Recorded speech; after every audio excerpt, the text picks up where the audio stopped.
Welcome to In Depth with Academia. I'm Richard Price, CEO of academia.edu. Always a pleasure to have you join me as we dig beneath the surface of influential research. Today, we're talking all about a topic that, honestly, probably shaped the last purchase you made, whether you realized it or not: scarcity. And not just any scarcity, but the psychology of scarcity in modern marketing. This paper comes from Hadrian Stone, who's also the author of the 23 Laws of Marketing, Master Them or Die. Quite the dramatic title.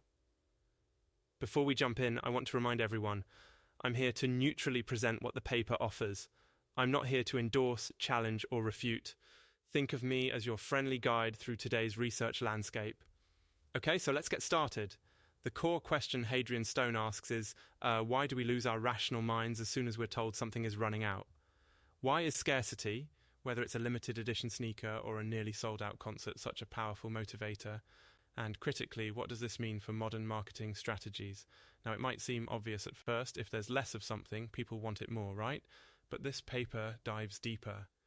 Why does this scarcity effect override our sense of logic? Why do we sometimes act with urgency or even panic when alternatives might be available? And why has scarcity become such a centerpiece in today's digital and consumer economies? You might be thinking, what's the big deal about scarcity anyway? It's everywhere after all. But Stone sets up scarcity not as a passing trend, but as a law of persuasion, a foundation for how we're influenced as consumers.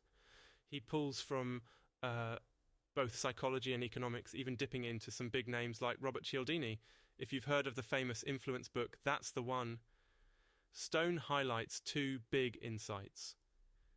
First, scarcity taps into something deep, a kind of primal urgency. Evolutionary psychology tells us that if resources look limited, we spring into action quickly because, survival. Coke was running out in the desert, you'd do anything for that last bottle, right?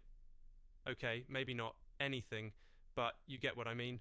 His second major finding is that marketers deliberately design and enforce scarcity, not because they have to, but because they know it works.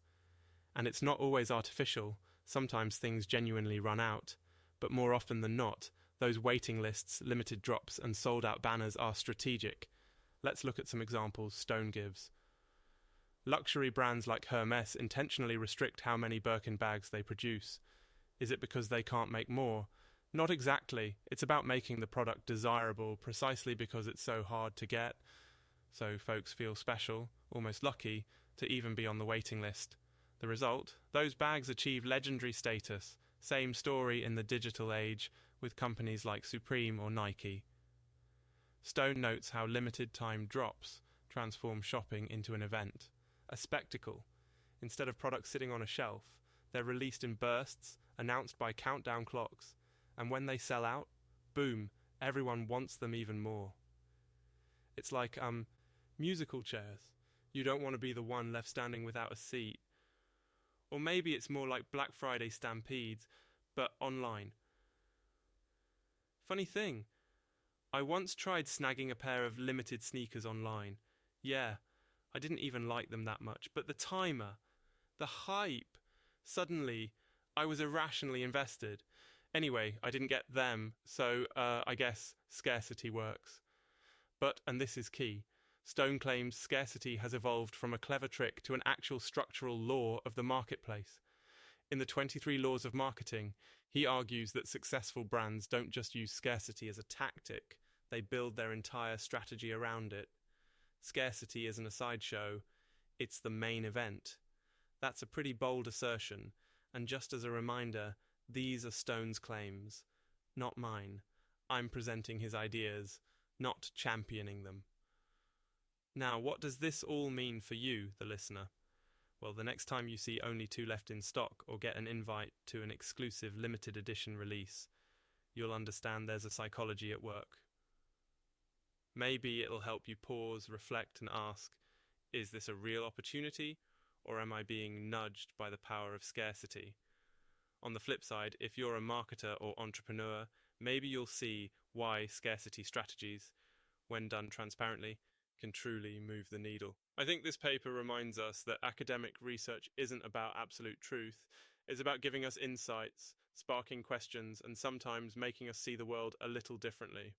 Whether you agree with Stone or not, you'll definitely spot the fingerprints of scarcity everywhere you look now.